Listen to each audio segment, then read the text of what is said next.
Figure fight club, we're repping the crew. Battle on the floor, it's me and you. Pulls them up right, let the showdown begin. In this action figure world, we're destined to win. Got my action force, they ready to strike. Transformers roll out, they're ready for the hype. Marvel and DC, heroes in the ring. With every epic clash, hear the crowd sing. Figure fight club, we're repping the crew. Titan Toy Expo. Join us in Nashville, Tennessee for the Creators Crown Awards. Over $5,000 in cash prizes. Different categories for submission including Best Diorama, Best Original 3D Sculpt, Best Custom Action Figure, and Best Action Figure Photography. Bring your submissions to this year's Titan Toy Expo, October 25th and 26th. Learn more about the event at CreatorsCrownAwards.com. Flash in the night, join the figure fight club where legends ignite. Decepticast, the battle's on. Action figures, heroes drawn. Transform and roll out, let's take a stand. In the ring of toys, we'll make our stand. From Megatron to Starscream, they're ready to fight. With every twist and turn, they light up the night. Collectors gather round, it's a sight to behold. With stories of valor and legends retold. Decepticast, the battle's on. Action figures, heroes jam. Transform and roll out, let's take a stand. In the ring of toys, they'll make our stand. So grab your figures, let's make some noise. In the arena of action, we're all just toys. With every epic showdown, we'll cheer and we'll shout. In the Decepticast, there's no room for doubt. Decepticast, the battle's on. Action figures, heroes drawn. Transforming all out, let's take a stand.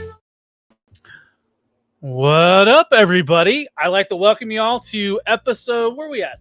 13 of Decepticast, and this is where we get our first special guest VIP.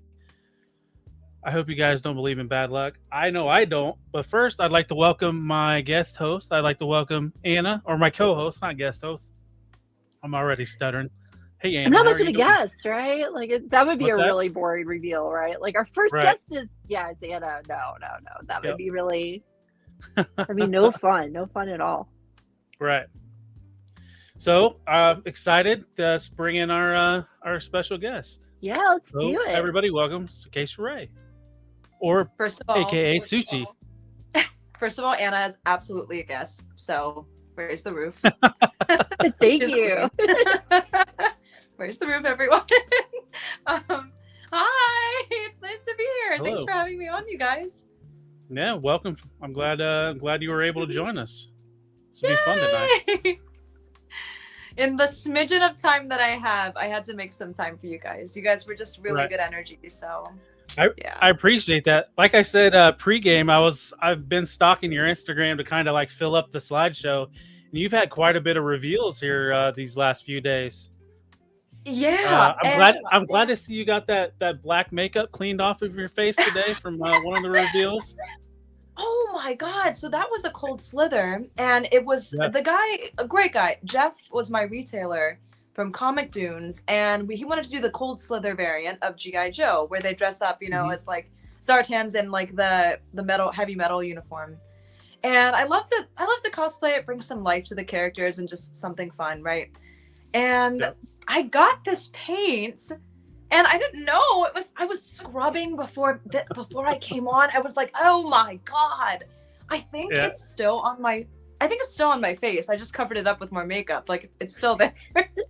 It's still underneath. I think you look great. I can't see it, so Okay. I mean, you could have kept the Zartan makeup on. I mean, it's Transformers adjacent, so I should have. Just say I'm like a Decepticon, right? Yep. That's fantastic. But yes, in terms of the covers, I don't really know where it's coming from. There's some people in this industry that pay to play their way in, and then they're just like, hey, get me on this cover, hey, get me on that cover. And that's okay. Some people just want like credits like that. I never asked for any of these covers. It was kind of crazy. I just had it coming from like different directions. It started with Mega Man, and then I had like the Transformers, which you guys know, and this is why I'm here, I think. And then it just snowballed. Yeah. So really grateful. Well, why don't I pull up the slideshow, because that's kind of got some of the stuff that you've mentioned. So like I said, I scoured some of your Instagram, and so you got part of your start was just from doing street art. Yeah, I studied with like the craziest street professionals. Like people don't know, like, and as I get like bigger in this industry, I feel like people are, and I talk about this on stream a lot, like people are so apt to believe like, oh, she doesn't deserve it, you know, she gets her things because of like how she looks and her little cosplay stuff. And people don't understand that this is like years of studying with like some of the best street artists to learn different crafts of like traditional art. People don't know what it's like to paint on big walls because you constantly have to scale back and forth. Using different mediums like that is very difficult. You know, it's tough. I almost got arrested a couple times, but luckily I didn't. It's a good thing. Yeah, I was listening to the Arch G interview, and he was talking a story about that. Yeah. You never have paint, or you never caught red-handed? In New York City, I did a mural, and this was the fault of the person who hired me. They never had, I'm sweating on my lip. I'm so sorry. Tell me if it gets bad. It's hot in Florida. Okay, thank you. In New York City, I was hired to do a mural on the side of a restaurant, but the guy never got clearance for the restaurant to do that. So the owner came out and started screaming at us that they were going to arrest us in downtown Manhattan. This is a different one than the Miami one. It was so bad. And thank you guys. I'm seeing the comments too. Thank you guys. But it was really scary. They're like, can I swear on this or can I not swear? I think we're enough minutes in. I think you're okay. I will hold swearing. So anyway, she was just like, get the bleep out of my into my bleep. And she was just like, get out of here, we're gonna arrest you. Like, and I was terrified. I'm like, what are you doing, dude? Like, this is a professional project. I flew up for this, you know. And that was when I just kind of, I wanted my art seen, so I didn't really know my value as much, you know. I just wanted it out there. So I fought for every bit of wall space that I could possibly get. So I luckily did not get arrested, but it was a whole conundrum. So yeah, that was one of the things I was curious about with the street art, like, you know, what type of law enforcement you come across. So yes, you really have to have like the permits and everything, or just like you have to, it's a very big like legal thing with street art. So like I learned that, and like the ones that you see up there, those ones are legal ones. So the one I believe is still on 9th Street in Miami. So you guys might see some of my stuff in Miami, but when I was starting out, I used to do some illegal things. So, right. You can't tout those as much as you can the legal stuff, right? Yeah. They say you're not in trouble unless you get caught. I'm kidding. Don't follow that advice, please. So don't do that. That's fun. I just wanted everyone to see what I could do. And I made a promise to my dad, because everyone knows I was going to be a doctor, like typical Indian doctor. It's stereotypical, but it's true, you know, because I am Indian. My dad's from India, and being a doctor is just kind of, it runs in my blood. So I was going to do that, and people know that. But like, I promised my dad I would work equally as hard in artists as if I was going to be a doctor. So. Right. Yeah. So how long was you doing street art before you moved into more like just stuff, commissions or professional like comic books, stuff like that? Yeah, it's a really good question, because like people ask, like everyone's been asking me, they're like, how the hell are you doing like so many covers, and this is a good question, because I think a lot of people want to get into this space, which I'm not a gatekeeper, and I want more of my friends to be in the space too, you know, whether it's writing or just the cover art as well. I was doing street art for about 3-4 since like 2017.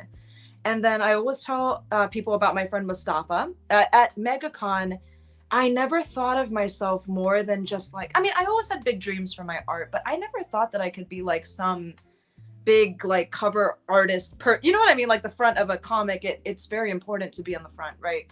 Because that's what sells the comic, which on top of the story, right?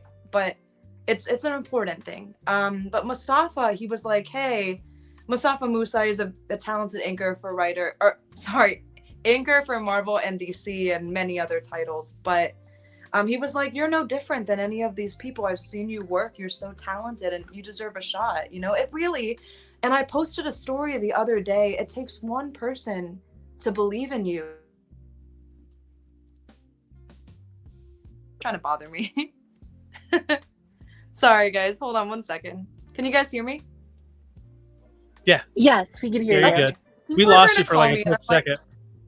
Okay, someone's trying to call me right now, but I'm like, that was the perfect time for your screen to go black because you said one person believes in you and then you disappeared. It was perfect. That was your mic drop moment. Yeah. Oh my gosh, yes, a big mic drop as I'm sweating. But yes, no, I think that just it takes really one person, and that catalyzed the whole thing for DC. Now I'm gonna tell people a really sad fact because DC was the first catalyst that hit it. And I think there were about 800 artists there, and so many people in my life like always bullied me. I talk about this a lot about my anime style. I drew like the thick woman. You can see my teeth are right there. It's super thick. Like I also just love like the female form, drawing girls in bikinis, just like a thick, like I love doing that, right? Mm-hmm. And I remember people bullying me, even in the industry. They were like, you'd never get covers. You would never get that because you do anime and you're just a little anime freak. And you know what? You'll never get like comic covers. And then I remember just sitting there and I laughed along because I don't like to be toxic like that. And I laughed and I was like, okay, well, I'm just going to keep working on my art. And then I had the opportunity. And like, I think there were like 4 of us, me, Ariel Diaz, Pablo Villalobos, and Francine, I forget her last name. 4 of us were called back on Saturday out of like, God knows how many people auditioned for DC, you know? So I took it as like a sign that I was chosen for something, and I'm rolling with it. I care a lot about this. I hope it shows. I don't know. Do you think there was one piece or a few pieces that you created that might have got you that position that you can think of? I wish I could have been able to put them on the slideshow, but can you explain what those pieces were? You actually listed one right here. It's the Raven. That was one of my audition pieces for DC Comics. Okay. So, yeah, that was one of 10. There was, yeah. Was that an early piece? Sorry, I think I found that. No, that's good. You're good. I'm trying not to talk over you either. There's like a slight lag, so it's like. Yeah. No worries. I think so. For anybody who ever wants to go for DC or like Marvel or any other like company like Image, I love giving advice because like I said, I don't like to gatekeep. I don't feel there's no need for artists to compete and compare each other because we're all different and we all have special, unique styles, right? So I'm never that person that's gonna be like, oh well, I'm withholding my contact. If you want to work with like my agent or anybody, I'll give you the contact, but you know you have to have like those credits too. But I think like if you guys ever want to like submit your work, you have to find people at these Comic Cons, and then they have things that sometimes happen that are like portfolio reviews. So I think for me it was like right place, right time, and then it just snowballed. Like it was a snowball effect, and people started noticing me from that. So. Did you train in more traditional art, or did you first train as a street artist? Oh yeah, that's a great question, Anna. I trained as traditional primarily like all of my life. My room is excuse me, it's a mess because it has like I think I just did a Starfire and I posted this on like it's just filled of like traditional. Wait, everywhere. Bring that back up. Abby will put you on the main screen to show that Starfire off. Sure, yeah. I can show you guys a lot of my and even my Transformers, the original sketch. I can show you guys. This one actually sold too, so Okay, so here's the Starfire one I just did. I have like a mountain of papers. Like I am so messy. I don't know why that would have have sold. I don't know What's why that would have sold. I said I don't know why that would have sold. I would have shown you a lot more, but I think I would get you guys banned. So, but here was the original. Actually, I will show you guys this because you're a Transformers base. So I'm going to show you guys the prototype behind my cover and how it came to be today. So the original prototype, actually Hasbro, it wasn't Hasbro that didn't like this. It was, I think it was Skybound. They did not like this concept. So, but this was the original art. I originally had Optimus, and the proportions are so messed up. It was so rudimentary. I planned to have Optimus there with RC at the bottom, and we were gonna do a homage to like another piece, but Skybound and Image do not like homages. They don't like to work with that, which is respectable. Not every company does.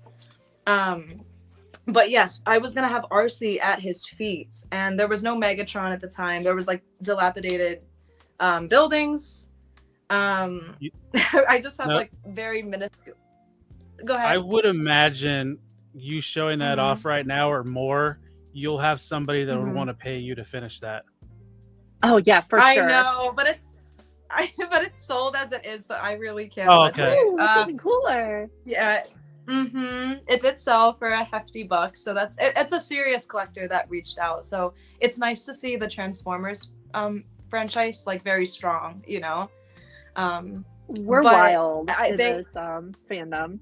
Yeah, I can tell, and I'm new to this, so I love being a part of this and learning more and respecting like the culture and the fans for what it is, you know. So how big of a change was it for you to go from, because you know, I've seen a lot of your covers and a lot of your art. You draw people, right? You draw people, mostly women. You said you have a preference for the female form, and the Transformers are not that at all, right? The Transformers are big, blocky robots. So how much of a shift was that for you to go to the big, blocky robots? Terrifying. Oh, girl. And this is the one where you know what? It's funny because, and I'm going to tell this story out of confidence for now, but one day I'm going to tell the entire world. You guys heard it first. I'm going to tell the entire world who they were, but I'm going to tell it in confidence right now. There was an editor that was very, very mean to me and hates me for my guts. Just because, honestly, I think they just hate me because I'm me. Because the things that they were criticizing me over didn't make any sense. Like, I take every criticism with like a very whole heart, you know? I'm not like very bitter when people are like, hey, like when editors are like, change this, change that, which is also like, I don't, for the Transformers, I had no revisions except just the icon, change on the icon, which is, and even DC, I didn't have any revisions, but like when I do have them, I'm okay with that. But there was one editor that really bullied me to the point of oblivion to say to me that she is the worst artist. I hate her. It was a very tough year, and it was based off the fact that they believed that like, oh, well, she's only good for like the hot anime girls, right? It's the same thing. And so this is the one thing I did tell my retailer. And he's like, well, I really wanted you for XXX. I wanted you for this title, but they're gatekeeping you, you know? So then I was just like, you know what, Chris? Let's do Transformers. Let's show the world that Transformers can look fine in a style that's more watercolor, soft, painty, and I want to see, I think with an artist, like I always want to push myself to be better. I think that's where growth happens in art. It's when we decide to push ourselves limits where we never expect them to go, right? And I remember crying. I cried every night because I did this cover during my most busy show, and I had 2 weeks to do it. And I did it during, like, I think it was Richmond, and then there was one other busy show, like a 4-day show. And I would come back every day and I would cry to my mom because she helps me at the shows. I'd be like, Mom, I don't know what I did to myself. This is so hard. I was like, This is so hard, but I can't give up because my fans are counting on me. The Transformers people are counting on me. Oh my goodness. I cried every day, and I was like, Hasbro is gonna kill me. They're gonna be like, oh, that proportion's like, you know, and I was losing it. But now that I look back, I'm glad that I did. I'm so sorry I'm ranting. You guys. No, you're good. That's exactly what we wanted to hear. We exactly wanted to hear how it felt to do it. Because I mean, it's a big departure from what you usually do, but it came out very nice. So, like you said, that's a really good. That's a really good statement for you to be able to be like, I can diversify my art now. And I have to say that I would really like it if you were an artist, like you did some interiors for one of those comics, because we've had 2 years of very gritty, you know, dark art in our comics. I would really love some brighter, more vibrant art in there. Thank you, Anna. That's very kind. Thank you. That would be really, really nice to do too. I thought maybe in the future I'll think about interiors, but right now I'm so busy with, I think, like the cover stuff for now, but I haven't like put it past me though. So that's awesome. That was going to be another question I asked you, is if you were ever going to do interiors for a comic, maybe in the future. Yeah, maybe in the future. Honestly, I shouldn't even say maybe, because I think I really want to do it. I just have friends who really inspired me. Like, you are who you surround yourself with, and I think everyone here, we can agree, you know, that's a very important thing. Like, surround yourself with people who always dream bigger, strive bigger, have similar things. Like, you guys are together because you share a common love for Transformers. You know, you guys are passionate about the fandom. And I think for artists, you know, having good friends that are very I think some of like my really, really good friends, like Mustafa, for example, he's one of the best inkers. Like, those people always just push you to reach new heights, I think. And artists, there's 2 types of artists. I think there's artists that just like draw at a base level to produce, right? They draw to produce and make money, which is fine. That's fine, because that's our job, you know. But they don't aspire to take time to enhance the craft. There's also artists that actually are actively trying to enhance, and I think it's important personally. So enhancing. So you had mentioned the length of time that it took you to do the cover. So is that atypical compared to your other covers because of it being a new adventure? No. Oh my god, no. That cover, that was my toughest cover I've ever done. I think to this day it rivals my Cuphead. And my Cuphead piece has about like 40. If you guys have seen my Cuphead, it has like 40 characters. But it was easier. Why? Because it has just like animated characters here and there, right? That simple, Transformers, right? Because what's that? Almost like simple, like Toon characters, right? It was Toon, right? So that Transformers, man, and I'm glad that I did it because it made me love like the franchise more. Like the G1 is like my favorite models. Like I'm looking at the G1s. I really want like an Optimus for my room because he's my favorite. But yeah, that was tough, man. That, like it, and even merging it with like my style was very difficult because I'm like, okay, because the thing is my style's soft, right? So the study of making it smooth but also harsh but like still smooth was so difficult, but I loved doing every moment of it. It challenged me.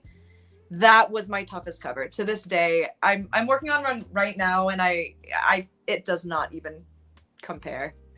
So it's foil too. If you guys like, I just got the proof. It's foil and it's super shiny. They just came in, so super excited. When you knocked out like at least 4 to 5 of the main people that anybody would want, and you know, all 6 of them really. Okay. But I mean, the Soundwave, Megatron, and Starscream on the Decepticon sides for sure. Yeah. And yeah. Thank you. Coming from Transformers. It's a really nice looking piece. Thank you so much. And I was terrified, you guys. Like when I did that piece, I said to Chris, so this is funny because Chris submitted me for the project, and funny enough, 3 of his other artists got denied, and the art looked beautiful. Wow. 3 of his artists before me got denied for Transformers. So I was like, So he's like, I don't know, Sukesha, I'll submit you, but I can't promise anything. Honestly, honest to God, I can't promise you anything. Like, and Image ended up accepting me, like, I guess within like that hour or something. I was like, oh my goodness, like that's insane. And maybe they wanted a different vibe, you know, because my style is very painty and watercolor. And I did a lot of research. Everyone knows, like, with these covers, I do a lot of research. I watch the movies. I was gonna do the G1 series, but I just didn't have enough time to. I plan to jump back to it. But the Energon models, if you see, they are very based on the G1. So I really put that. I felt more comfortable doing. Yeah. Yeah, I was gonna ask, did they give you any like advanced story to tie into it, or was it just like, hey, we want you to do a Transformers theme cover, it's all yours, take care of it?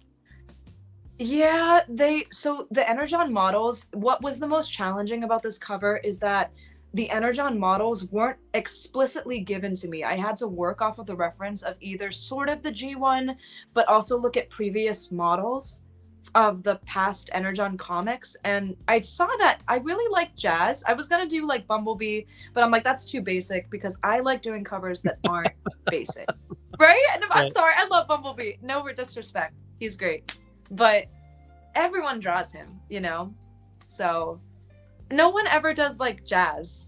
So yeah, so I wanted Jazz, and then like I really liked Megatron at the top. Like, I love that try with the villain at the top, you know? It's a cool kind of, synergy.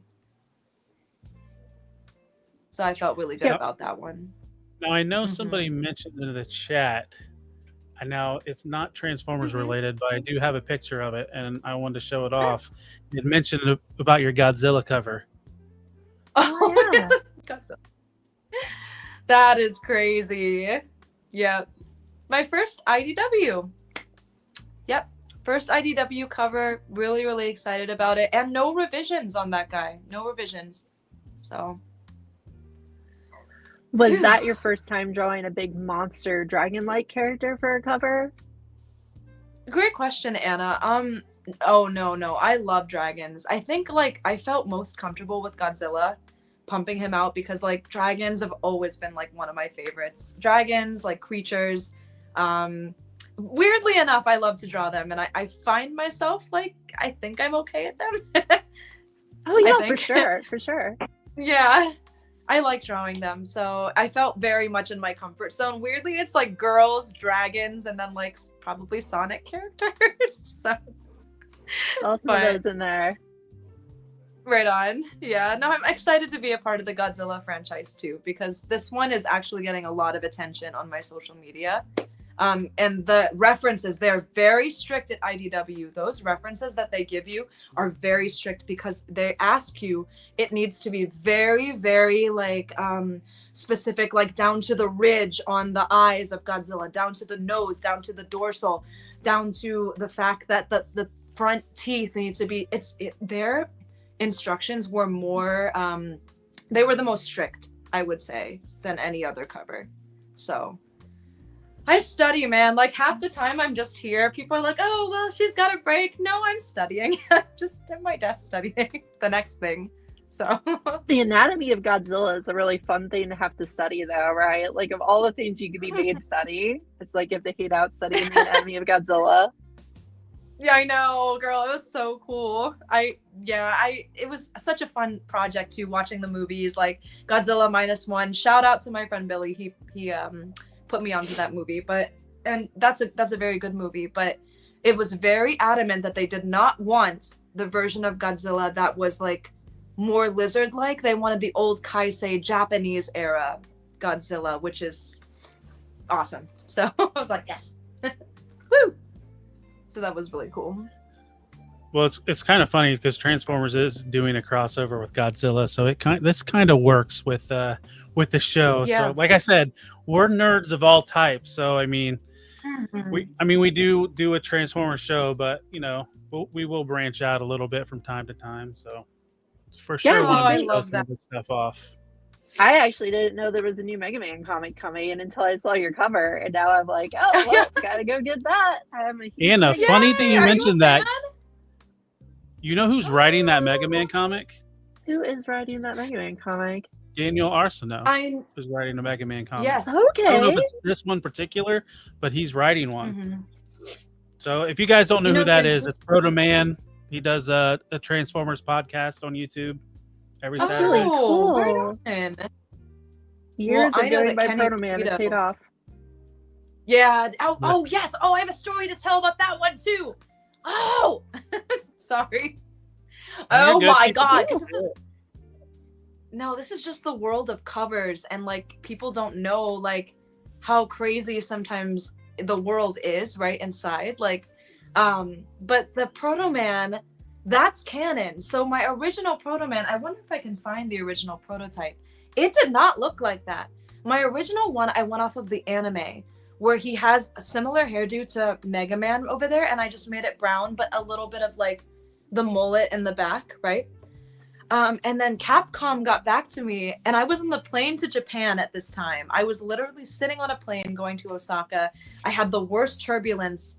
It was so scary. I was gonna throw up. And then Joey was like Joey was my retailer for this Afshari Comics, and he was like, Sukesha, I don't know what you're doing right now, but Capcom got back to me, and they're telling me that you need to change Proto Man as soon as possible, like right now. And I was like, what do you mean? So like, oh my God, this is canon though, by the way. So they gave an actual. This is from the video game too. Without his helmet, he actually wears the glasses. He wears them.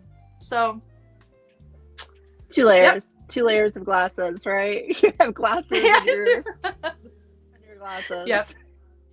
It's canon. It's just he has his little mullet. So but I got it done on that bumpy flight. I was crying. I think I was crying on that flight to Japan. I was like, no!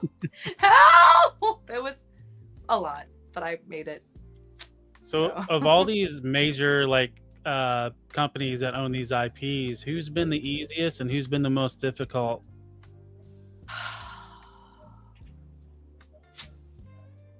Without calling anybody out, I guess that's hard to do, right? So if you can't call out the hardest, call out the easiest. Yeah, I'm not gonna call it the hardest because of it'll come out soon someday. That was one of the people that kind of was. It'll come out. Okay, I'm gonna keep the hardest hidden for now, but I will say the easiest for sure. Easiest and most friendly, I think.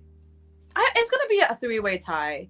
I think it's gonna be a 3-way tie between, honestly, DC at the time, but my editor left. That's what I was gonna tell you guys. What happened to me at DC is my editor. That's why I went a whole year without releasing DC content. Was because the editor that signed me on left the company. So I was just like a talent floating in the void.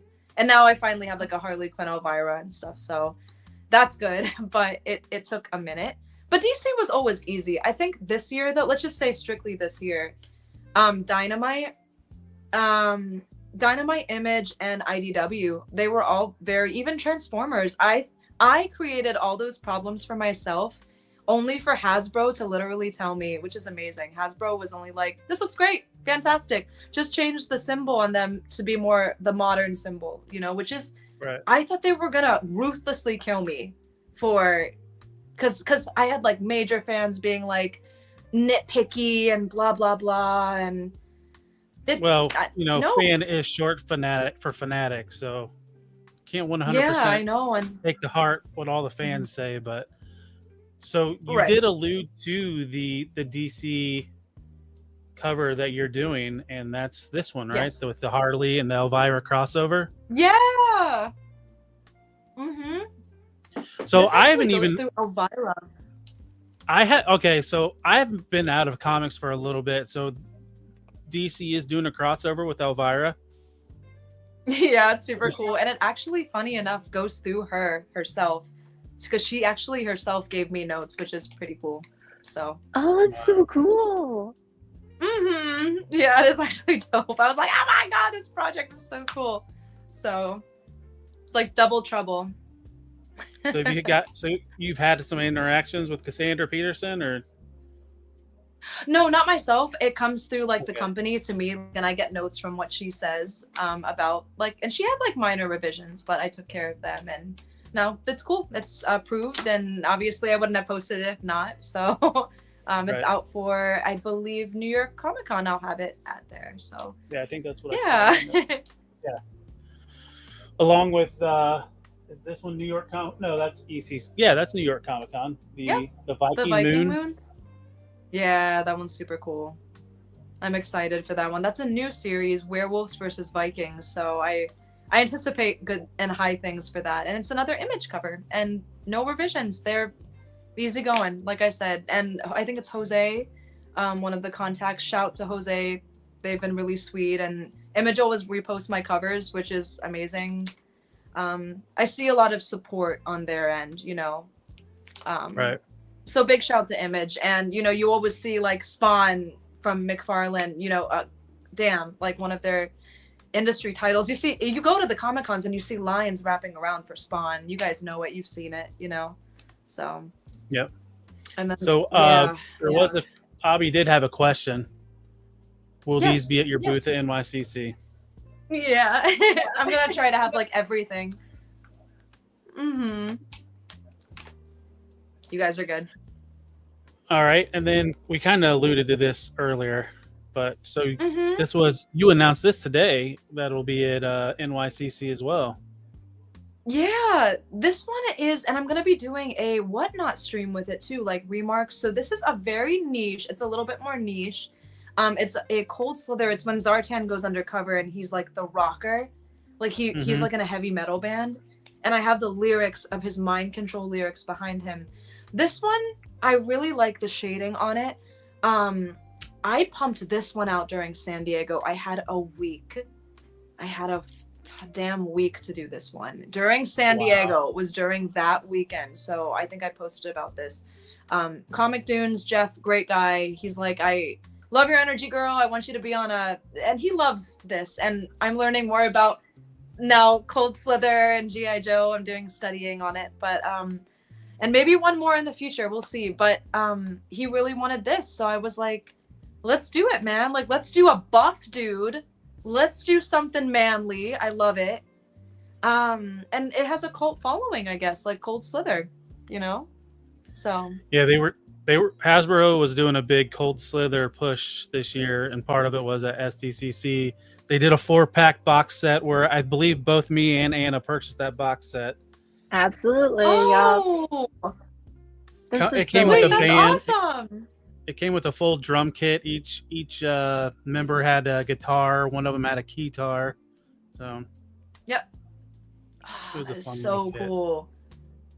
But it actually is a band too. So they made it a thing, like a real thing that people support. yeah, I forget the guys. They're in a real live band, and they dressed up and did a concert at SDCC. They're doing one at NYCC. Yeah. I was like, oh my god, that's so cool. That's like, imagine a franchise that they build that to that level. I was actually shocked that people like this, and like I think my retailer is trying to get like a joint signing on this with the band members at New York. So we'll see. Cool. We'll see. I know. Oh yeah, they So did records as well.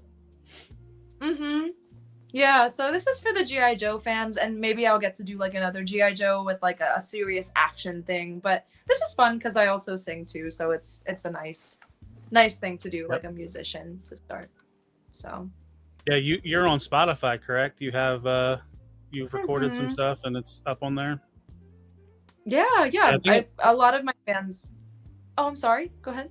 No, I was just going to say I think I put something on the first slide, so if anybody was watching, check that out. Yes, that would be awesome. Thank you guys.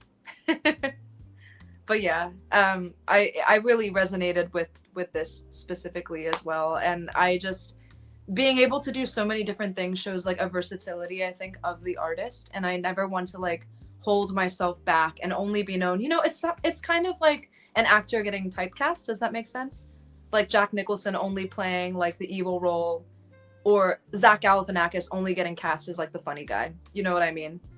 I Right. don't want to be typecast. I want people to know that I can do something cute, badass, funny, sexy, you know, just different things. So, yeah. So I think we got a couple questions in the chat. Yeah, the let 'em first rip. one is stew for lunch. Sushi, do you Mm-hmm. draw on paper, medium, or digital?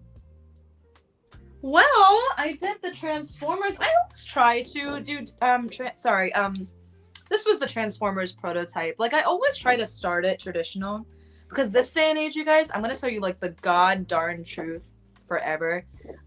There's a witch hunt going around for AI art. You guys know, I'm sure you've seen it, the Dragon Con, everyone's seen it, the allegations. Oh yeah, I did. think Yep. Oh yeah, the one deserved it.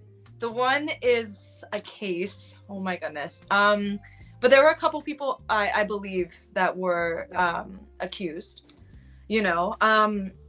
However, to shift back here, I think it's safer for an artist to just, you know, show your process, show it to the most of your ability, because people are gonna come for you. Like, people have already accused me, and I'm like, dude, I record my shit from like literally all the way I posted on YouTube. And people accuse me sometimes. I remember this dad and his daughter. It was at Tampa. And they were kind of weird. I'm not even gonna lie. They were a little weird. The vibes were strange. And then they came up to me and they were like, my daughter thinks you're an AI artist. And I was literally in the midst of drawing a masterpiece. Like, I was in the middle of doing a commission. And I was like, well, you guys are free to look at the timestamps on these guys, because most of them will be like 2012, 2011, 2010. And then as I'm drawing there, and I'm like, oh my, they're out for people. They're literally just out for anybody. Yeah. So, sorry, not to go on a tangent. I like drawing from paper because it shows that you're not just purely digital and you're not cutting steps. No offense to digital artists, but dangerous out there. So, whew. That makes sense. There's a lot of people account for AI. I actually made a lecture on AI earlier today, so it's very very on the level for me at the moment. I've been thinking about all day about the ethics of using AI in your process for creating this, that, or the other, and yeah, it's a big deal. So that totally makes sense that you have your evidence, and also, you know, just doing it the traditional way is probably fun. Yeah, I love like the hands of paper, because I think that, not that you're cheating, because I think that the tablet age, it's dope because it does save you a lot of money too. It really does. Like materials, I'm always restocking materials and stuff. Oh my god, I spend a lot on just materials, but like, you know, it also does show like a craftsman, like a rusticness to the pieces, like the Starfire I showed you guys. So I always want to show people, and I think it shows through though. I think the passion always comes through. It does. And it's an unexplainable energy, and I'm not going to be like that hippie, because I don't want to be like that, but like, you know what I mean? Sorry, I don't want to go on one question, but that is my thing. Yes, traditional and digital, I do both of them, but I show my process, so yeah.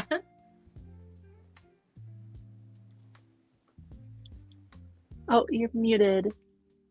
Hey, love. Oh, am I? No one can hear you, buddy. Oh, Sorry, I'm muted. I had muted. I think we kind of answered this earlier, but HGC was asking about, do you do covers or covers/interiors, and you mainly do covers. You haven't done any interior work yet. No, not yet. I don't think I have time with the music, just because I work with Sony. It's been like kind of like a shit show. Because Sony is now getting back to me. They're like, hey, we need to like, no, because I have a new single coming out. They're like, hey, we need some, maybe I have to go back to Belgium to record some lyric changes and stuff. I don't really know right now. When I have some more time, like downtime, I will do it one day. I promise. I actually will. I have ideas, but just not right now. I think covers are in my heart. Don't ever force yourself to do something that you don't want to do, though, you know? So that's a great point. Next question from Dash Tune. What is your biggest inspiration for your art? Well, that's a good question. That's actually a great one. Anything. You take a bite into a creamy, like, let's say, what's creamy? A tuna sandwich. And then You bite into a creamy tuna sandwich, and then what is that show? It's like Food Wars, when you get like, there's a show that I'm thinking of and I don't know, or you listen to a sound or you smell a fragrance.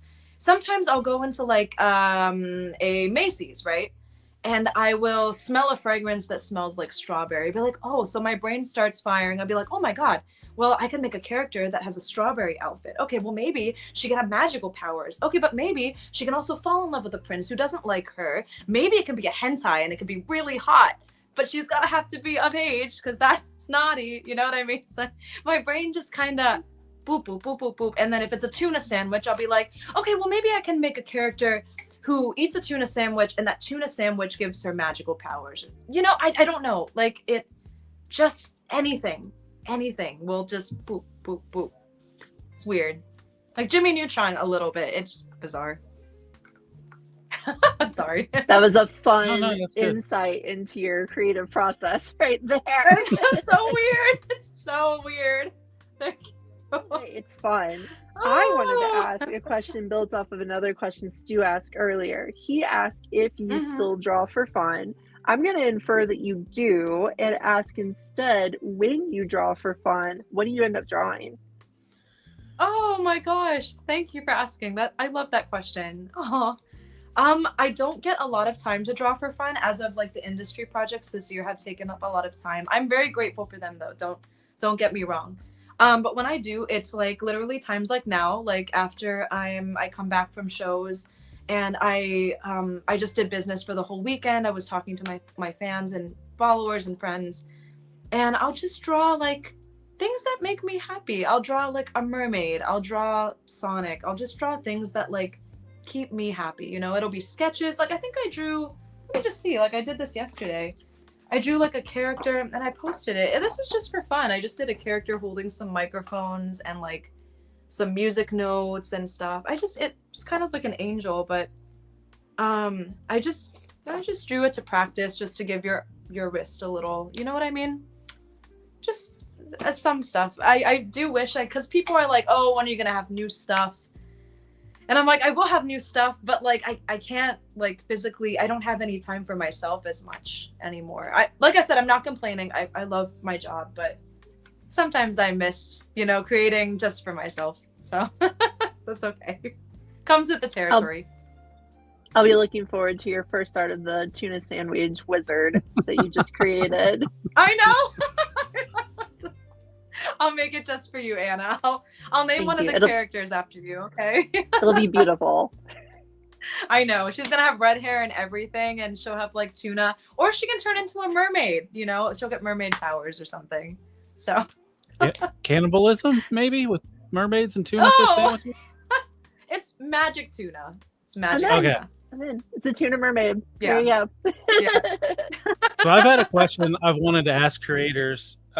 Sure. Do you suffer from a writer's block with art? And when you do, how do you get away from it and get back to drawing again or painting? Love that question. That is such a good question. You guys are asking fire questions today. Yes. Love it. Absolutely. Absolutely. I hate when people are like, they don't get it. Even like the greatest writer, like I think Eiichiro Oda, who writes One Piece, even gets it himself. Like, and that guy's psychotic. He's a really psychopath. But but yes, I get it a lot. I get it after shows when I come back from like those really busy Comic-Cons and I've been drawing the whole weekend. It is so important for artists. If you're an artist and you're watching like this live stream today and maybe you're struggling with it. I don't know who is watching and whatnot, but what I do on Mondays and sometimes Tuesdays and Wednesdays, if it's like a really busy show like San Diego, do not look at me. Do not talk to me. Do not mess with me. I will be on my computer and I will probably play Genshin Impact, Kingdom Hearts, Mega Man, Sonic, and just some classic. I like the Atari, like Dreamcast, just old school games. Do not bother me. I will be playing them all day and drinking a lot of alcohol. Just do not play with me.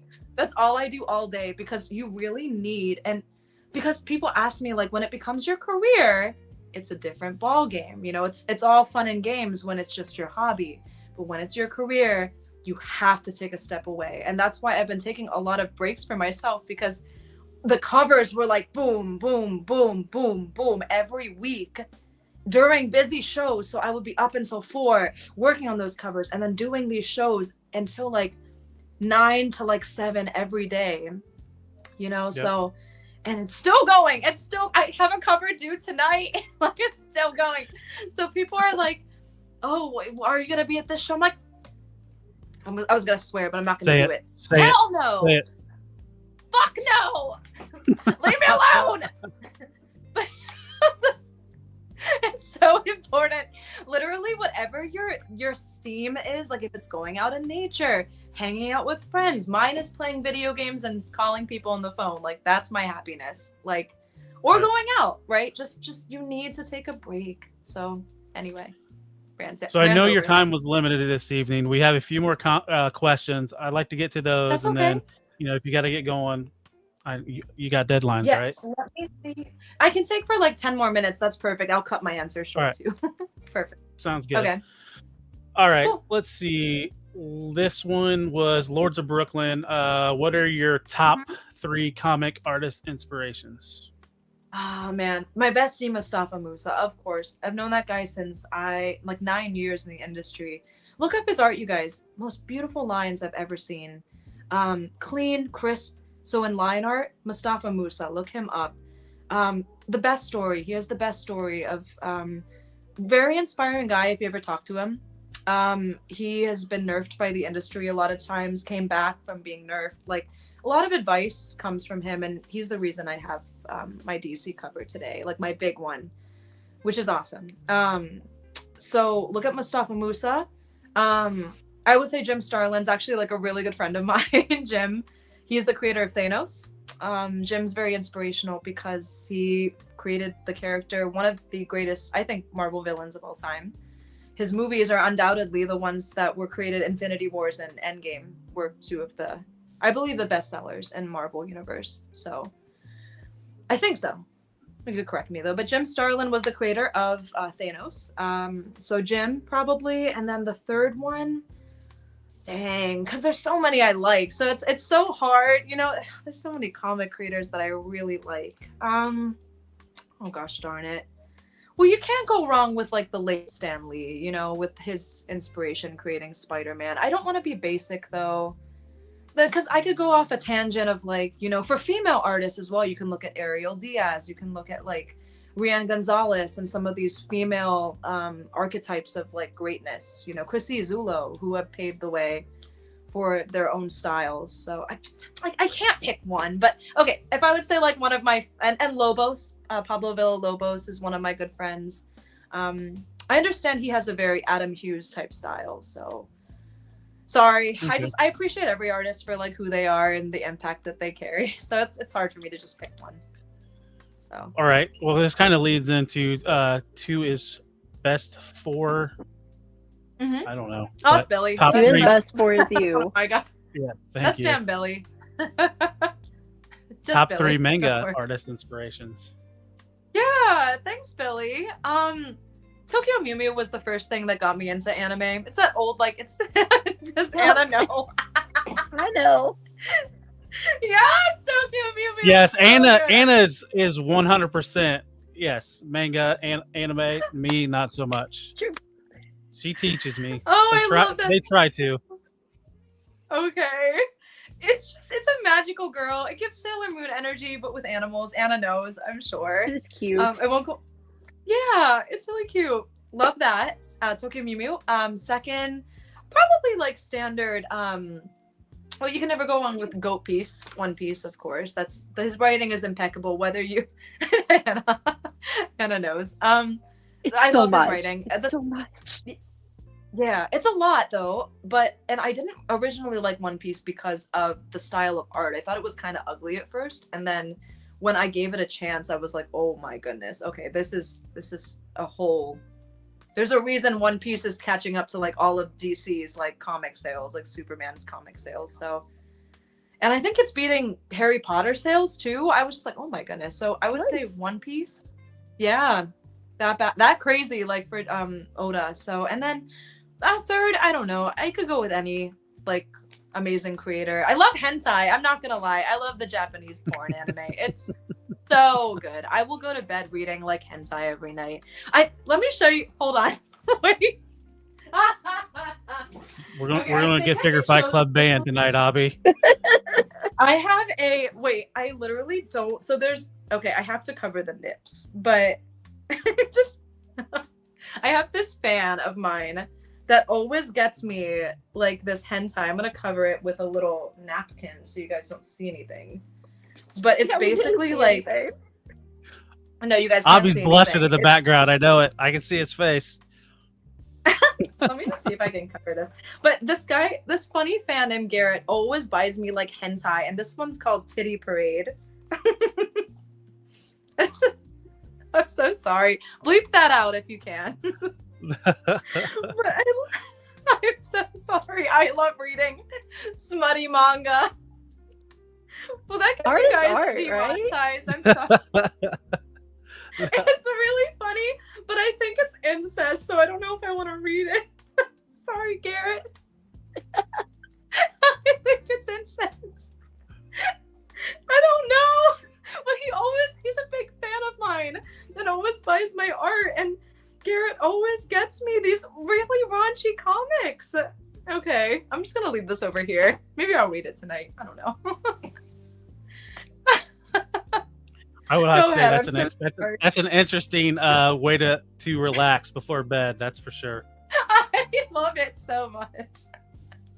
So I have a question on the whole inspiration stuff. Have you had any interactions when you've been at Comic Cons with people that have been inspired by your artwork? And you have a specific story you could tell. Oh, okay. Yeah, so when people come up to me and like, it's kind of interesting when you look back on your career and you see people come up to you and they're like, it's so interesting because people will be like, I've been watching you for years. I've had your art on my... You don't think about the impact when you publish your stuff online. And this is the biggest advice I give people. Publish your stuff because you never know who's gonna use it and take it and get inspiration from it. Like, I always get these comments now and they're like, oh my God, you're the artist. That was my screensaver for years. I loved your art. Like, I didn't know you were the one. And people are like, you are the one who gives me like courage to like do what I love. And it's nice to hear those comments because a woman, I don't like to play the woman card. Like, oh, I'm a woman in a man's industry. Like, I just like to I don't like to put gender into that or anything like politics. I don't like to do that kind of stuff because it sits separate from the art.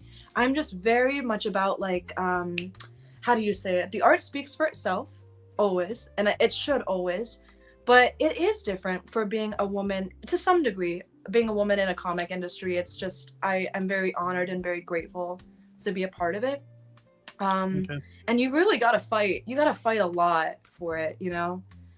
There's a lot of people that just tell you that, and this is what I've dealt with all my life, just people telling me that I couldn't do it because of a certain style, because of who I was, because of blah, blah, blah, you can't do it. And I was faced a long time ago with an adversity that was like, and it was in the music industry, and there was someone who was like, you can only become successful if you're mean, and you gotta push, you gotta act like a celebrity, you gotta treat these people like they're trash, like you're like a... And this is actually said to me. Someone said this who was like very, very up high.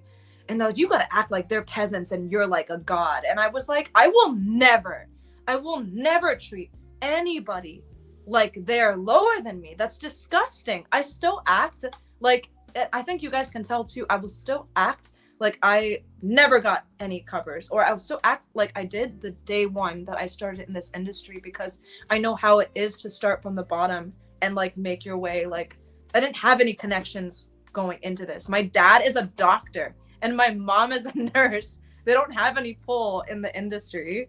So yeah, I really had to build from when I was like young, you know?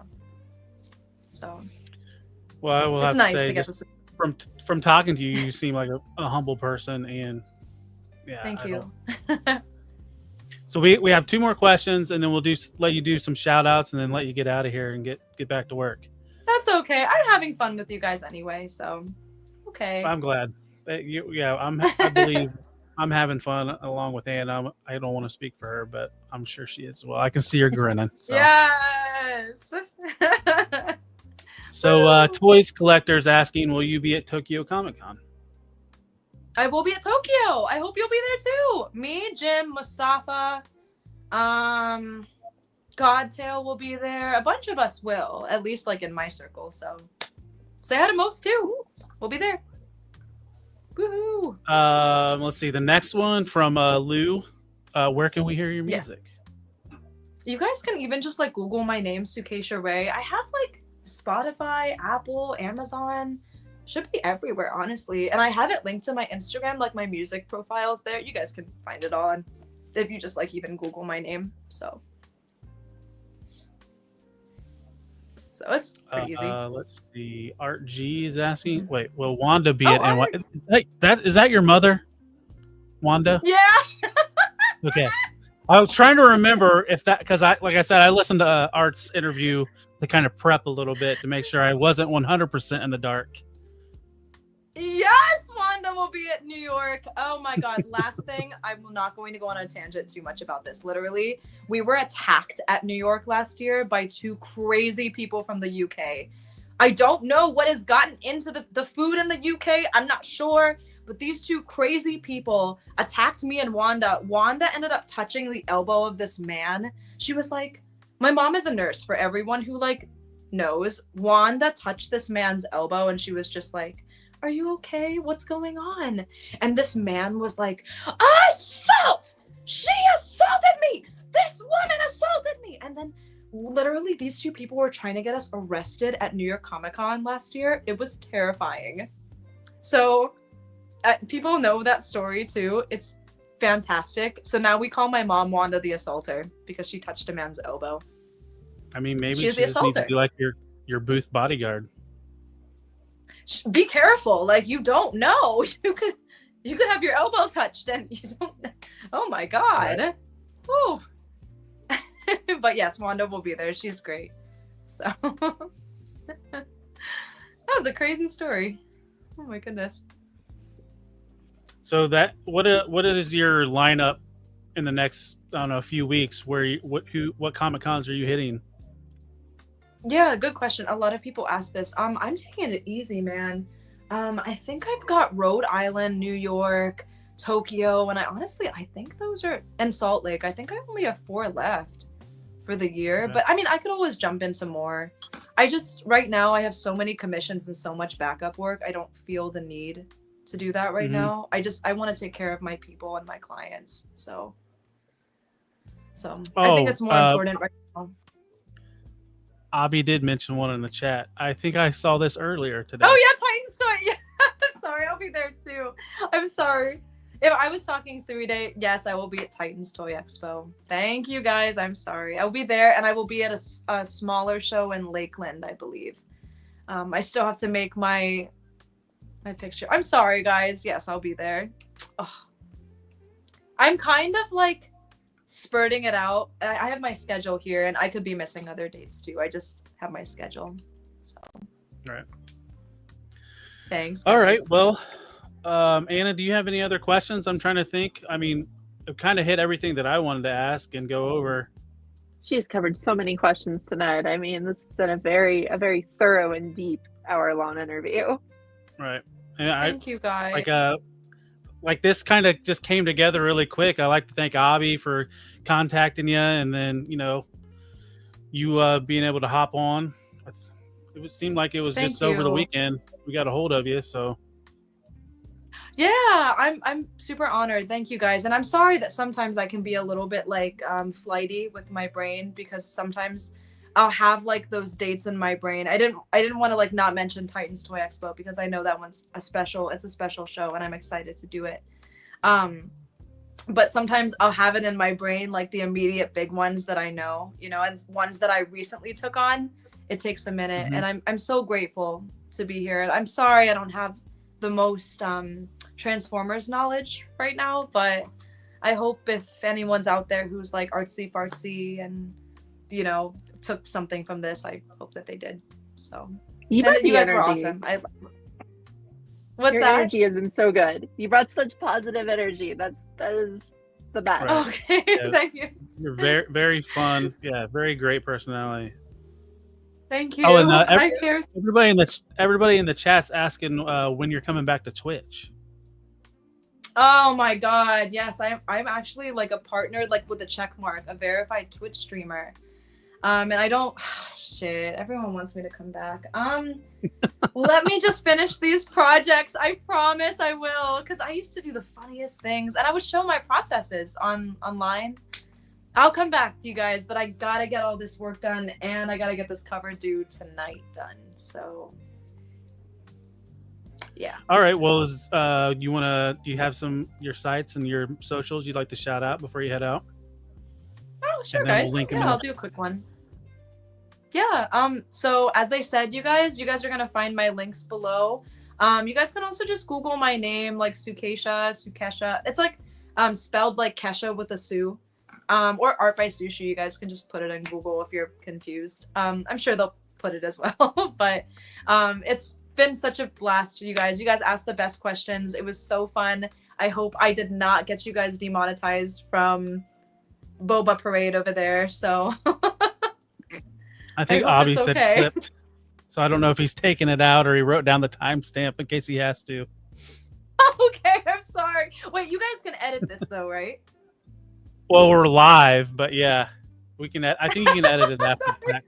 I've never had a nip slip on the stream before, so. I have. Oh my goodness. Oh, stop.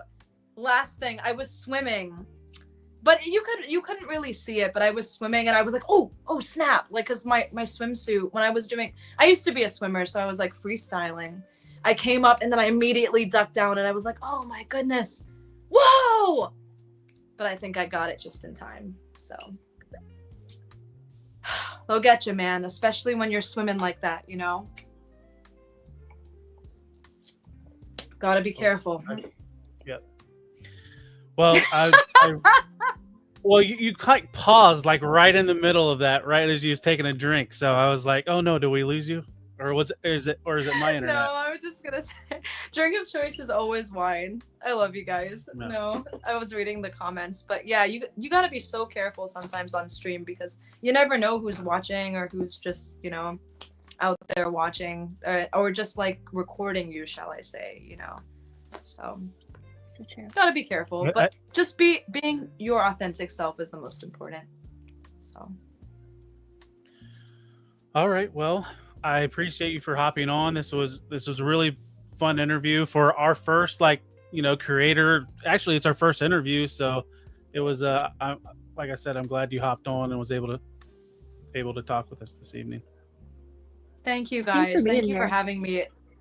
Yeah, Anna and like all of you guys were just like amazing energy, and you don't really get that from like too many people on stream.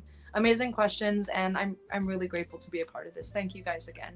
And you're part of the Transformers family, so you never know. TFCon might come a calling because they do like to bring in artists. So.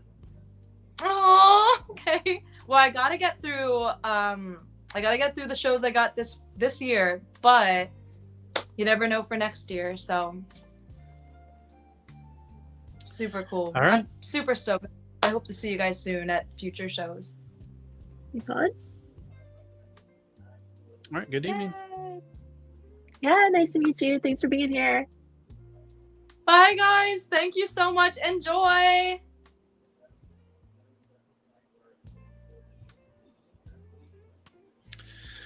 All right. Well, can we keep that energy level going? I don't know. Can we? Maybe I need to grab a glass of wine. I just got water down here. So, I can eat them. That's all I got. What's that?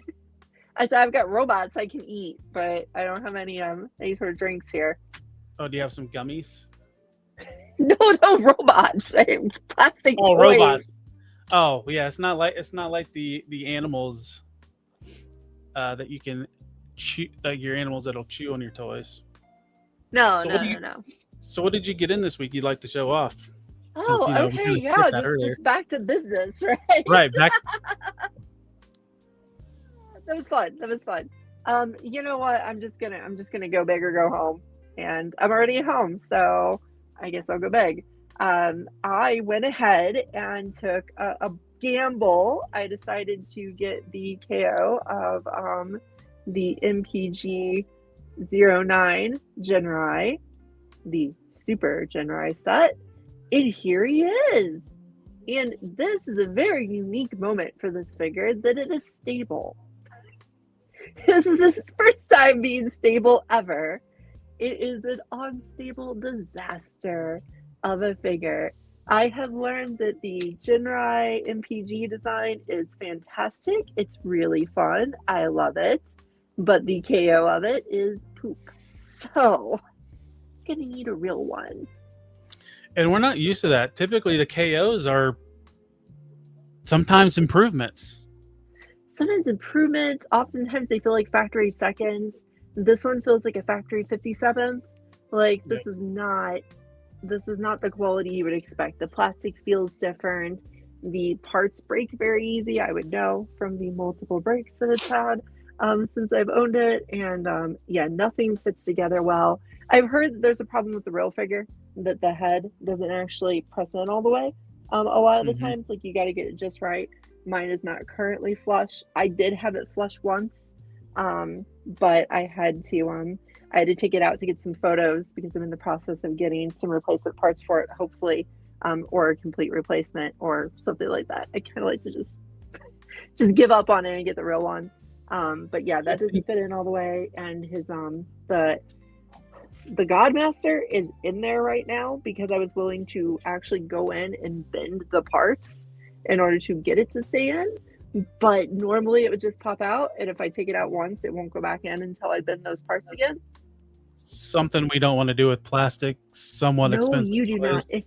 Especially considering, the retail on the actual Genrai is close to $300, so a KO is not going to be that cheap, right? So, right. Yeah. I will say though, he comes with the accessories he's supposed to come with, right? So, like the infamous, fun, colorful lightning that he has, but then his blast effects that he comes with, right? He comes with these blast effects that go on the end of the guns, right? And they're these nice orange color. You can see how I'm holding it up, right? Because I'm concealing the fact that this, like a flat plastic.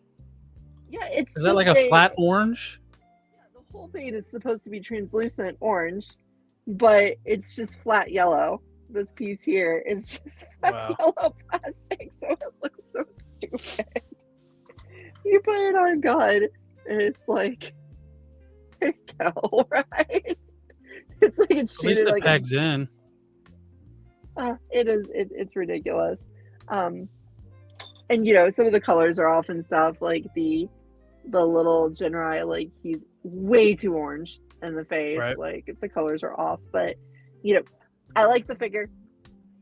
The figure should be a part of my collection, probably with the God Bomber. But the KO is not doing it.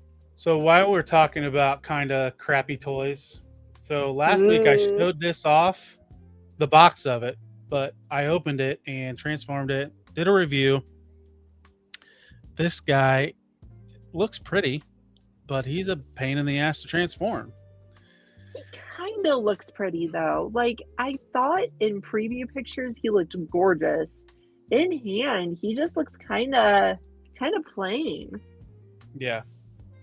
So one of my complaints is his Target Master has like a rail system in the handle, but his hand has no rail system in it. It has the pin hole for a tab. So the only way this stays in his hand is by friction. Yeah, adamantium blade, there isn't a lot of detail. It's kind of animation accurate. So he has that flat look to him. But really good paint, but just the transformation's kind of crappy. Felt like I was going to break it, but didn't break it, thankfully. Anna, you have anything else? I guess I do, if you want me to to share like a much happier story, because that village and right. I pretty much never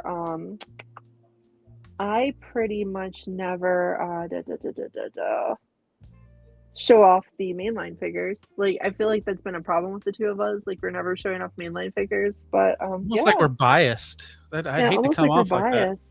But like, I like weird stuff, right? Weird stuff is my favorite. So we have Onyx Prime, like the fancy. I didn't put him in Centaur mode. I should have put him in Centaur mode for this. I did not. He should be in Centaur mode. But this is Onyx Prime, and he's super cool. Like this is good. This right here is good. It is fun. It is super simple, and the Centaur mode is fun and dumb. The Griffin mode is actually pretty cool. The six-legged Griffin mode is as stupid as it sounds. Not so great, but it's pretty cool. Like, I'm into this a lot. It makes me kind of want the other primes, but not really, because they're boring compared to him. So yeah, right. Super cool. Very fun. Nice big wings. How's the transformation? Simple. So simple. It's literally like, I know according to the instructions, I think it's 18 steps, but it's like 2, right? It's like you rotate this part of the torso and you flip this monster head out and you just have him stand on his 4 legs. And if you want to do the Centaur or the 6-legged Griffin, you just pop out these legs that are around its chest, and you flip them around and pull them out to make legs. That's it. Super simple. And that's a leader class, correct? It is a leader class, but like, I can't even like explain to you. This thing is massive, right? Like, here's a commander, right? Here's Commander Optimus. And HGC said he's looking forward to Onyx. There's the Commander Optimus. Like, he towers over every other recent leader.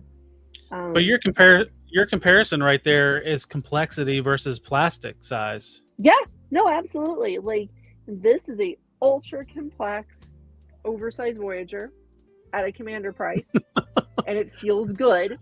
Right? That Voyager price is getting a lot closer to that commander price, as we'll see later.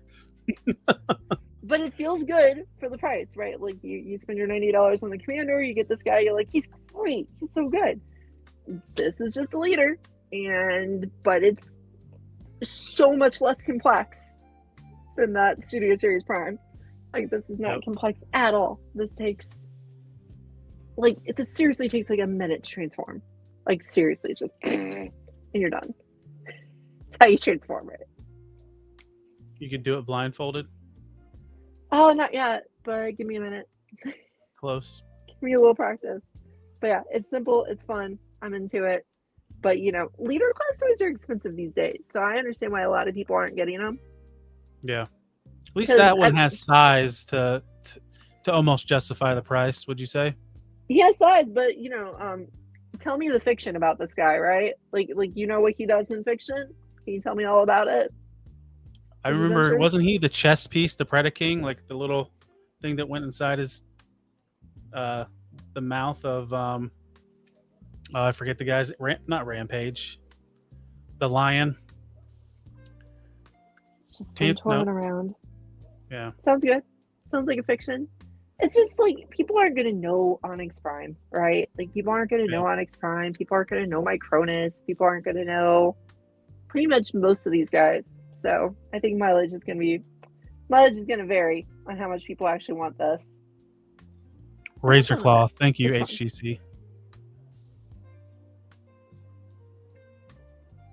Economist is a good enough name. I have one more pickup. Ooh, go for it. And before, HGC had some pickups as well. He got G1 Rampage and Dive Bomb, both complete. And Predaking will be next. So somebody mentioned they like Beast Wars in the chat. Well, I have a third-party version of Beast Wars. I haven't opened it yet because I'll do the unboxing. But this is Robot Toys, Lord Ventagon, or their version of a Beast Wars Scorponok. I'm excited to see how you like it. I don't know if he's still on Show Z, but he was almost half off on Show Z. He was like $44, and this is a masterpiece version of Scorponok. So, if you're collecting masterpiece Beast Wars characters, this I don't know. I haven't messed with it yet, but I haven't heard any bad reviews on it, so worth looking up. Do you normally collect masterpiece Beast Wars? I don't usually hear you talk about it at all. Yeah, you can't see the shelf back there, but there's Beast Wars on that shelf back there. Okay. One shelf is Maximals, one shelf is Preds. Not very many Predacons. They're pretty much placeholders from the Hasbro toys from Kingdom. I think I decided to get rid of all my MP Beast Wars. I had pretty much all of it except for Tigatron. I think I'm gonna let it all go. Yeah, Tigatron has a KO coming out. He does. It's tempting, but there's always so much room, and those toys just aren't fun to play with. So yep, that's the thing with Genrai. Like the toy's actually really fun, but not my version. Right. Well, we've kind of went long. Yeah, we're at an hour and a half, and we haven't even started the news yet. Right. So I want to fly through this, and if there's anything you want to stop, we'll. Oh, wrong screen.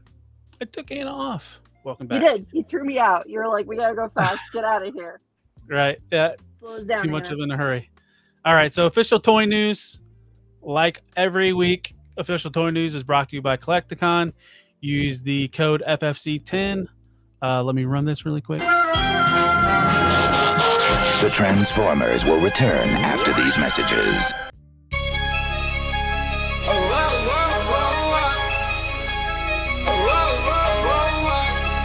Yeah. Yo, not right, man. We now return to the Transformers. Use FFC10 on your order on Collecticon toys and get 10% off. Anna, do you like popsicles? Do you like? I love that popsicle because it's so stupid. When I saw this, I'm like, I gotta put this in because it looks so bad. My first thought when I saw the package was I was like, oh, it's gonna be like the good old turts, right? The good old turtles with the bubblegum eyes, and they were always stupid, right? But then, good golly, that is just... Yeah, this is it's like, so we know some people that collect everything Transformers. What are they going to have, like a deep freezer just to keep these in? My spouse called it the horrible abomination child of Frylock and Ammonite. So right, I think it is pretty much that. but yeah, go check your popsicle aisle and get you some Transformers popsicles while they last. Well, they're going to sell it quick with that kind of art. Yep. Well, in more serious news, T-Spark is doing a live event that is Thursday, September 25th. And I think this is where you're going to see this. A live action Optimus Prime turned into a crossover. Not what I wanted, but whatever. Yeah. Also, on the same day in the U.S., there will be Transformers Day. Now, there was a little bit of confusion because it was teased that a new Titan was going to be revealed. Well, I guess there was a little bit of miscommunication. There's not a new Titan that's being revealed, but there is going to be some stuff that will be revealed. And I think what we're going to see on some of the slides might be what it's probably more Studio Series stuff, because I think some Studio Series stuff is supposed to go on pre-order that week. So Transformers Day. And we're supposed to find out Shockwave, what our fan vote Shockwave is supposed to be. It's so bad that they just casually use the term Titan, though. They're just like, we're just throw around the word Titan. Oh, you mean that's a size class? Whoops. Right. Well, and if you see below, that was like the Transformers brand manager on Instagram. Yeah, no, he had to go and he had to go damage control. He had to be like, oh, no. Yep. That's not what we make, guys. Yep. Jeez. But and this what might lead to what we're going to see, that on Transformers Day, the 86 Soundwave is one of the 3 reveals. So he's a titan, and how much of an impact he has on the series, right? Right, Whatever. he's a Titan. He's going to be Titan price because he'll probably come with multiple cassettes. That's it. He'll come with all his cassettes, and therefore he'll be $150. Right. And I mean, it tracks with the leaked information of Hasbro's new prices and Transformers. So we got hit last week from the other toy lines, and now this week we're seeing what the new Deluxe Voyager and Leader class prices are. Phew. Yeah. And that it's gonna be Voyager's rough, right? $43 for a Voyager is gonna be rough. The Leader feels like less of a hit because Leader is like the most complex you get from most Transformers toys. Like, Commander class figures are really just leaders with extra stuff most of the time. So like that's like your maximum complexity. So like you want it, but that middle point complexity being $43. It's like it always felt like Voyager was like the class to show off. Now it's coming at a showing off price. It sure is. So, Anna, do you like body horror in Transformers? Love body horror. Does this farting blast effect and his legs are tempting? Yeah, so like Windcharger is a car, right? This is the argument I was making in our book club last night. Windcharger is a car. Hasbro has made roughly 8 billion cars that are competent Transformers that don't have to have half a car hanging off of the lower legs. However, Windcharger, who is a pretty normal looking car, has to have half a car hanging off his legs for some ridiculous reason. Like, this is just like, you're collecting the mini bots and they're all okay. Like, the worst is good, but all right. And then you have to buy this guy? Bummer. Yeah. Sorry, completionists. I'm always sorry for completionists. Yeah. Well, there is a light with the Studio Series. Hopefully, the Transformers 1 Air Arachnid. From an angle, for a second there, I was like, "Oh, it's a crossover Enterprise figure." No, it's Arachnid. I think we want to see this character, but we don't at the same time. I think she's gonna end up terrible, but I didn't bring Alita to show off. Yeah. Oh yeah, I did. Yeah, maybe she'll be better than Alita, right?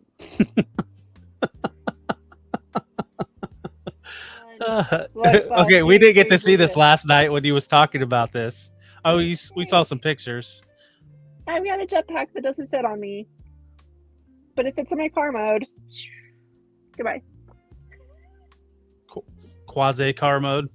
Yeah, quasi.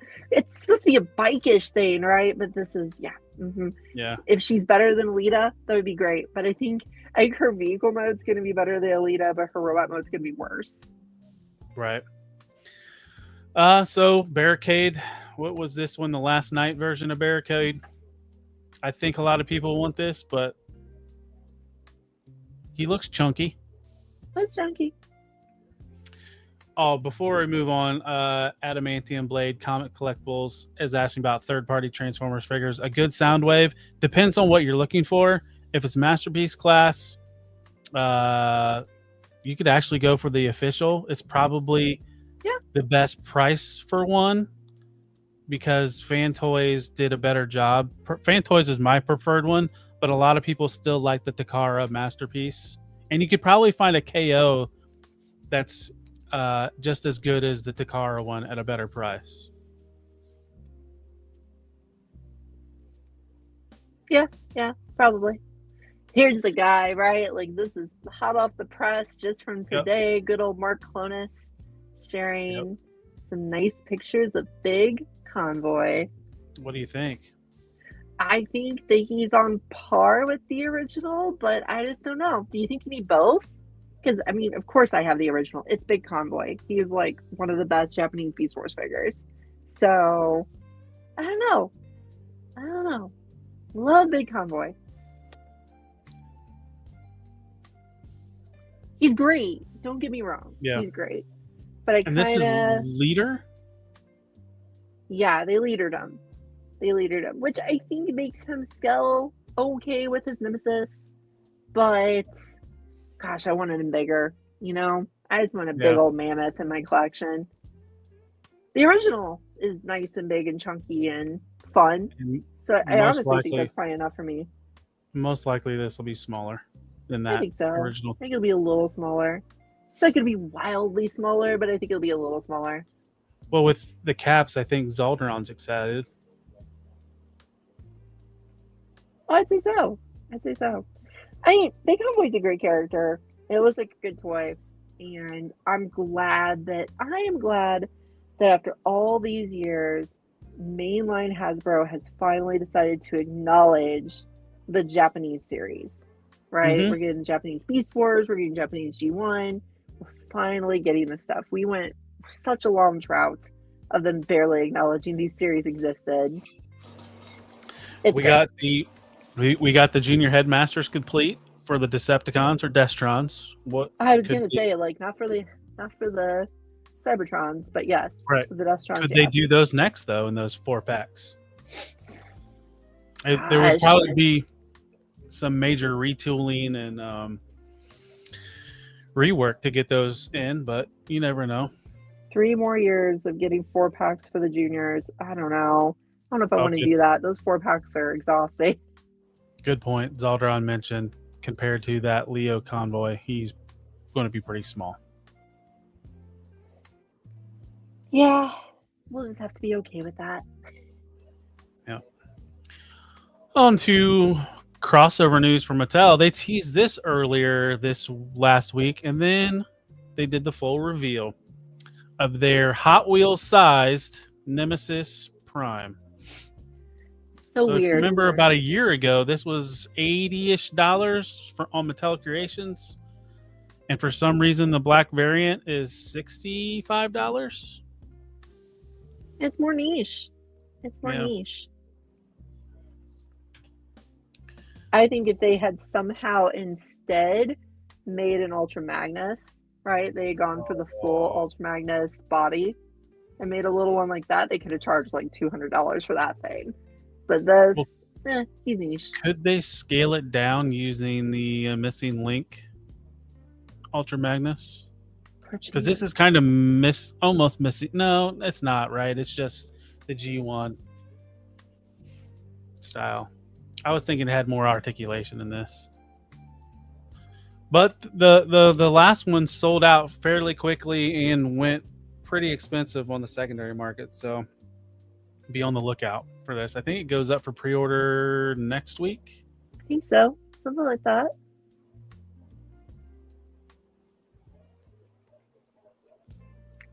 Do you think we'll ever see a modern blue Bacchus? I know it's super niche, but we already have Sky Shadow, Black Shadow from Titan's Return. I'm not familiar with that character. Too obscure for you. Well, what do you think, Anna? No, I don't think so. I don't think we're going to see any of those super obscurios. Simple answer. Yeah. Here was some stuff promoted by Aldi.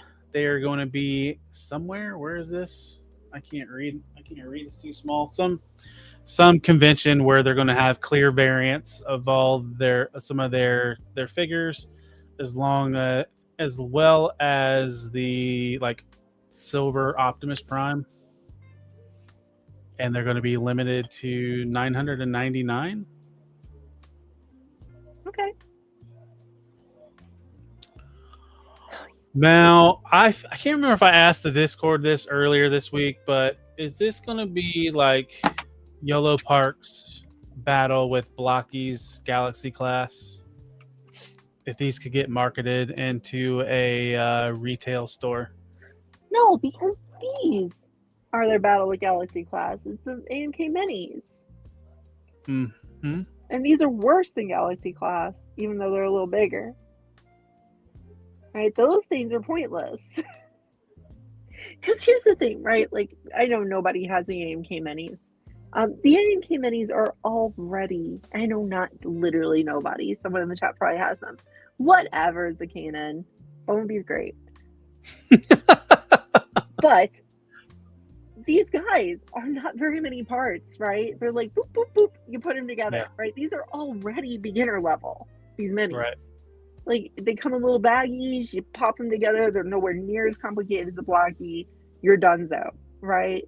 So why bother making a beginner class when you already have the AMK Mini? So even if I told you you could get all 4 of them for $25 in a box together. Yeah, they somehow look like they're actually worse than the AMK Minis. Yeah, their faces and just some of their apps look kind of bad. But they're bigger than the AMK Minis. Right. It's okay, so like y'all know, I'm a psychology professor, right? We often underestimate the abilities of children. Those figures say, so easy, kids can do them by themselves. Kids can do blockies, right? Like kids aren't stupid. Kids can do blockies. They can do AMK minis. They don't need these like baby MK figures. Sorry, rant's over. No, you're good. Speaking of blockies, I can't do a week of this show without showing blockies off. So this is in-hand images of the Action Edition Transformers 1 Optimus Prime. So if it's in hands in Asia, it'll be in our hands soon. And I have every other action class except the Optimus Prime that's pictured in this one. But I think I'm going to get this one. Not at all. Yeah. So the original Action Edition Optimus was not the same style as the other ones. Right. I mean, you can look at it that top corner. It's stylized. It's chunky. Yeah, he's a big old blocky. Whereas by the time we get to Soundwave, it's just like it's a Soundwave figure. So. Right. And then I think one of the pictures is a comparison between the YOLO Park and the 3-0. So I mean, he's got some size to him. So looking forward. So that is the end of our official news, and as mentioned, I'd like to thank Collecticon, and don't forget to head to Collecticon and use FFC 10 to get 10% off your entire order. Now we're moving on to third-party news. And oh gosh, hold on. Dang it, I shouldn't have put this one in first because now I'm behind. I'll be back. Guess who's back? People keep asking if I'm back, and I haven't really had an answer. But now, yeah, I'm thinking I'm back. You gotta put your back into it, dumbass. Hello, boys! I'm back!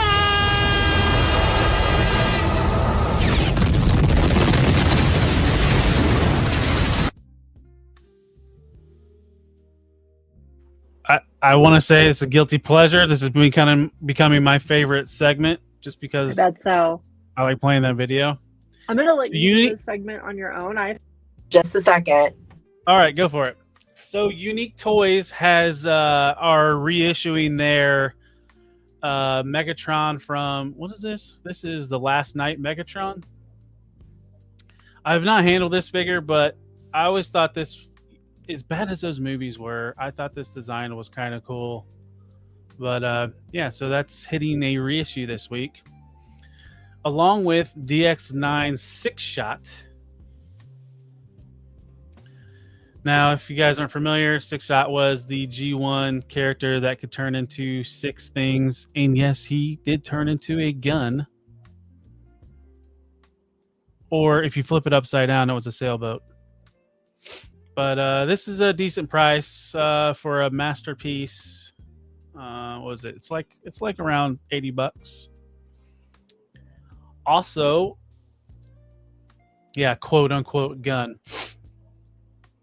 Also, Magic Square is doing a reissue. Now, we kind of had to figure out what the R stood for at the end of it, because every now and then Magic Square likes to do repaints and stuff, but this looks like the original one, so I'm guessing this is a reissue of their Onslaught.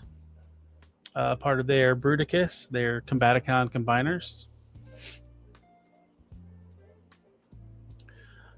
Stu, did I have him Figure Fight Club Friday? No, I didn't have him. I'm looking for it to get though. So yeah, that's all for reissues of the week. So on to third party stuff. So this is kind of weird. So there is a combiner that is composed of 4 warships. Like, I think they're all like Chinese warships, but you can kind of see like the aircraft carrier, the battleship. Oh, the one that 1/6 shooter had on Friday. I'm not sure. But yeah, this is from Toy Easy. They make like replica looking military vehicles and turn them into Transformers. I don't think the smokes or effects are real. It might be some diesel exhaust coming out of his rear. Also, there is a third-party company that's making a upgrade kit for the Blocky's Unicron head, where you can install lights. And here is the information on them. I don't know if this is going to be available in the States. I can't imagine we can't find a way to add some LEDs, but it looks pretty sick with the green lighting effect to it.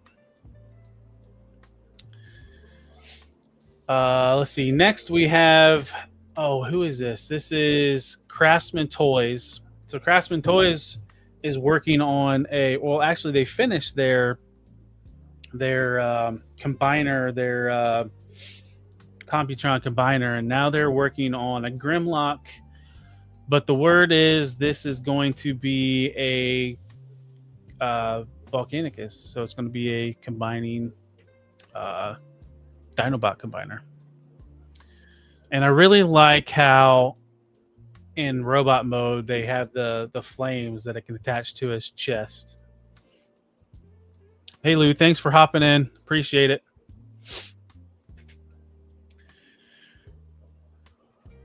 Lou, not Stu. And then let's see, we have some more images from Transformers Dreamwave. This is their Optimus Prime.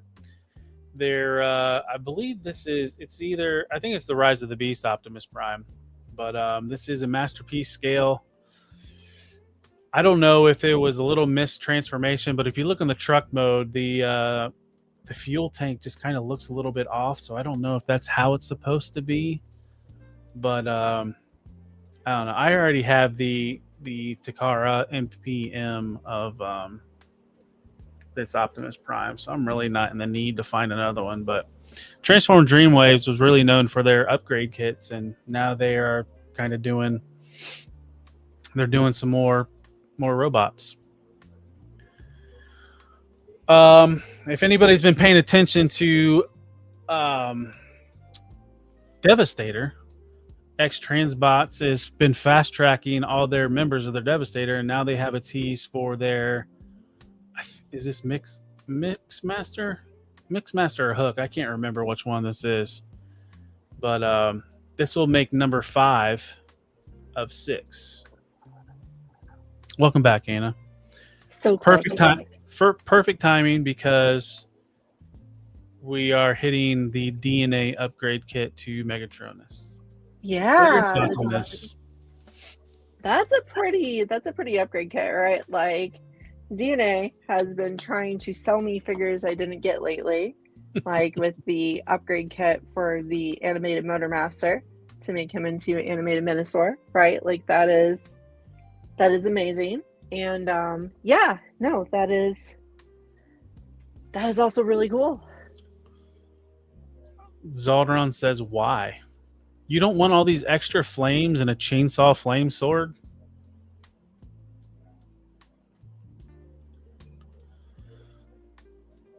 So the one thing that's kind of annoying is you get one sword with the kit, but they're doing a secondary kit with an additional sword. And then they are doing a third kit with purple flames.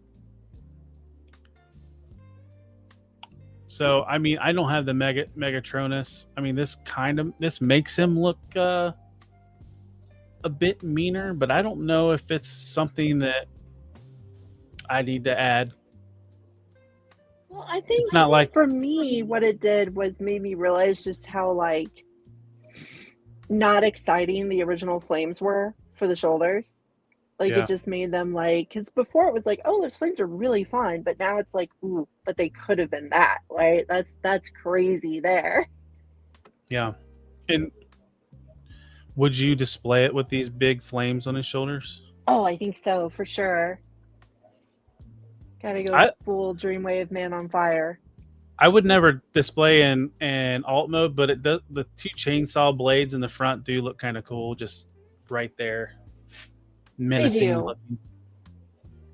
Now I wonder, for people who've gotten Dreamwave kits, or not Dreamwave, but DNA kits, do they make their blast effects out of the same stuff that Hasbro does? Because Hasbro's blast effects tend to degrade if you leave them in a figure, right? They tend to kind of sort of melt to the figure. So if DNAs are like that, you wouldn't want to leave those flame effects on his shoulders, right? Yeah. I can't remember if I have anything with DNA. I thought their effects were a little bit harder plastic. Okay, that would make sense. I don't think they do the soft plastic like Hasbro does. That's good, because that soft plastic is dangerous. So let's move on to the next segment. Breaking the law! Breaking the law! Stick your head out and yell, I'm as mad as hell, and I'm not gonna take this anymore! I break away! Break! Ask yourself a question. Do I feel lucky? Well, do you, punk?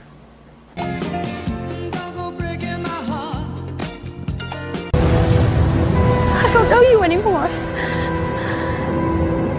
Anakin, you're breaking my heart. Our pets' heads are falling off! Do have some QC issues this week. Now, last week it was X-Transbots. Guess what? It's not them this week. Anna, you're familiar with this company because you just picked up one of their toys. The Reflector. So they are having crotch/waist issues with their Megatron, and they have just put in a big bunch of replacement parts. I saw that on the ad for when I was thinking about buying the Megatron. So now that tells us what was happening. Yeah. So Galaxy Toys Megatron. He's got a broken crotch. Yep. And that toy just came out. It was the release right before the Reflector. So. And it looks like it's really cool, right? Like it looks like it kind of one-ups Dr. Wu's already impressive tiny gun Megatron. Yep. But not if its crotch breaks, right? That's a thing. Like with Dr. Wu, like nothing breaks. Yeah. So buyer beware. But they are doing replacement parts. So, and a blank page. So this is kind of exciting news if you're in on the Legends and on Dinobots.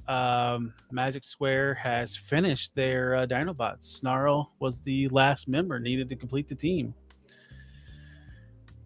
And that good animation looking cheese on his back and on his legs. I just dig this. The rumor is Magic Square, as soon as they're finished with their Combaticons and Masterpiece, Dinobots are what's next. And I don't have MP Dinobots in my collection, and these will be added to the collection for sure. I think Magic Square MP Dinobots will be tempting even for me, just because they do animation so well, right? Like they are the animation third-party company, if you ask me. They do the best at making things look like the cartoon and the Dinobots for my entire childhood. I just ran around with it, SOS Dinobots cassette, and I just like threw it at people to play it for me. So yeah, and I have 4 of their 5 Combaticons, and I can't gush on them enough. If you were ever to dip into Masterpiece or third party, Magic Squared Combaticons would be a great start. The quality build, good materials, paint. The transformations are kind of complicated, but they make sense when you're doing them. So yeah, definitely would recommend Magic Square Masterpiece, and Anna is vouching for the Legends, correct? If it's anything like the Masterpiece Optimus they released some years ago, it basically takes all the fiddliness that the Legends class figures had and undoes it just by being bigger. Right, because Magic Square makes some really good designs. Just sometimes some of the parts get a little small, but when they get bigger figures, they do. They're some of the best figures, honestly. Thanks for hopping in, Cutthroat Comics. Yep, we're almost winding down though. We got a couple more things, and then we'll be finished. But so to kind of hit on a previous episode, stylized. King's Toys with their next Insecticon. Yeah, I kind of want that thing. It's a Gundam with a Gurren Lagann chest, but you know what? It's pretty great. I love, like, I can't, if there's a good picture of it where he's got like a mouth with teeth. Like, okay, I don't expect to see that on a beetle, but you can kind of see it. And I just thought that was kind of cool. Yeah, the teeth are in his chest. Look at those teeth. Yeah.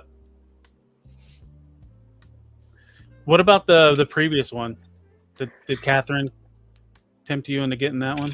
You know, not really. The previous one's just kind of like, I mean, like Zeldron said, these things really do look like Gundams, right? They're more or less. I don't think they're as exact like copies of individual Gundams as he does, but I do think they like pull all of their style from Gundams, right? Which is kind of as far as. Go ahead, finish your thoughts. I just think that's kind of I don't love it. If you go on their Weibo page, they are doing more Gundam inspired stuff and less the Transformer side. So I can see that. 100%.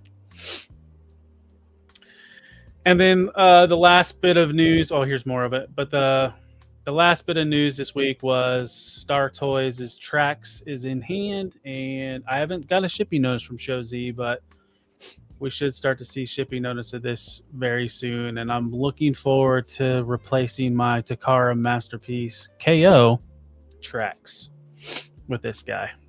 What else has Star Toys done? Blitzwing. Okay. And Blitzwing was happy place?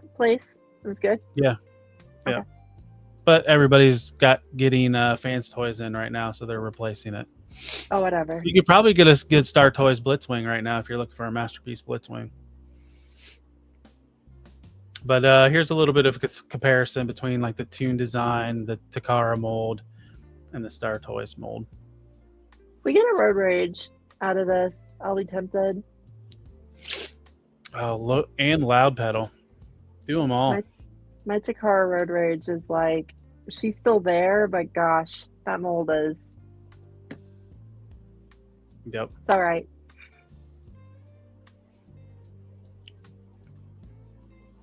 But yeah, so Trax. And that's all for the slideshow. We've kind of flew through that. Anna, you got any closing thoughts? It was a fun episode this evening. Oh, it was a fun episode. Our first interview, and it went pretty well. And high energy, lots of fun, great guests. Yep. Can't complain. Yeah, I don't want to say like I get nervous like when we do shows like this, but it's like I need to like regulate my breathing. I don't know. I don't want to sound like a weenie, but it's like I get like, I don't know. I just need to calm down and like got to take deep breaths. But yeah, it was a fun interview. It was like you said, she was real high energy and real fun to talk to. I did feel some nervousness from everyone else in the room, and I'm just like, this is good. Whatever. Well, thick thighs might do that to some people. Oh goodness. Oh goodness. Do you have anything you'd like to shout out before we leave? Nope. I haven't managed to post anything this week. I'll eventually post more things. What would I have posted, right? I've been like, hey, look, this thing broke on me. I'm sad, right? That would have been my post for this week. Right. No, I'm good. Well, once again, I'd like to thank Sukesha Ray for joining us this evening. Check the description. All of her socials are in the description. And she will be visiting some comic conventions along with oh gosh, I can't remember the one. Abby can put it in the chat. But like I said, check out the description. All that stuff's in the description. But I got a couple things to shout out. So if you could look me up on YouTube, Instagram, TikTok, X, Facebook. I have a Twitch account. They're all at Talib1980_collects. I'm pushing to reach 1,000 subscribers on YouTube. When I counted earlier, I was like 37 away. So, or 37 away from 900, not 1,000. But check me out there. Also, every Monday, join us 10:15 p.m. Eastern for Decepticast. Cast. Also, Tuesday nights is tomorrow night is open mic night. That starts at 8 p.m. And then Friday is a pre-record this week. Some guy that used to be on the show is going to be here along with Ish. I may have made an appearance. So check that out Friday at 9 p.m. Also, there's a couple videos Abby would like to roll before we leave to announce what's coming up next week and some giveaway. We're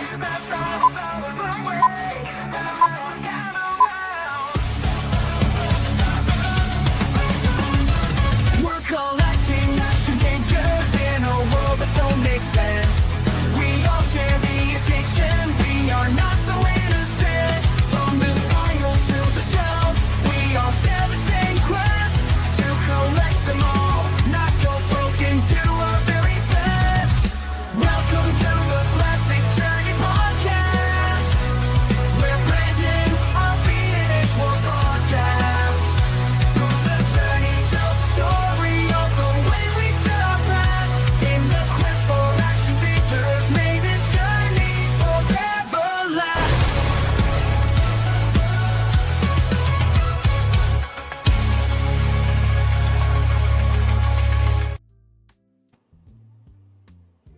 So,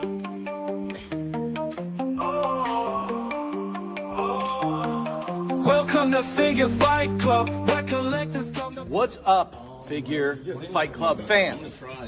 Soon as Figure Fight Club hits 2,500 subs, they are giving away this baby right here, a pink Vanguard, limited to only 50. It's already signed by me, not that that matters. So once you get to 2,500, giving it away. So this is gonna go to one lucky winner as soon as Figure Fight Club hits 2,500 subs.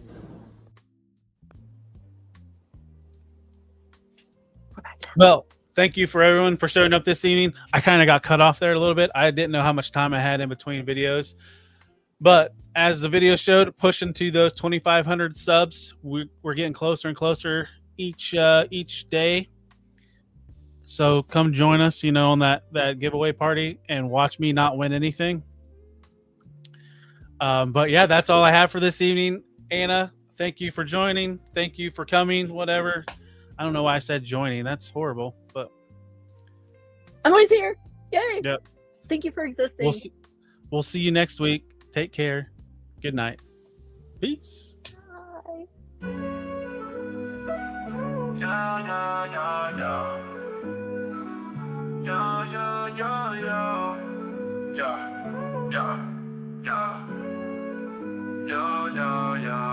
As we wrap up tonight's fun, the figures in talk, so we've just begun. Join us next time for thrills anew. In the world of Figure Fight Club, it's all for you. Make sure to subscribe and smash that like button.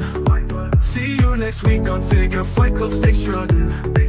This isn't goodbye, it's just to see you later. In the meantime, go check out another creator. So keep your figures on display until we gather here someday. Remember the tales and the laughs we shared. Here at Figure Fight Club, you're treasured and cared.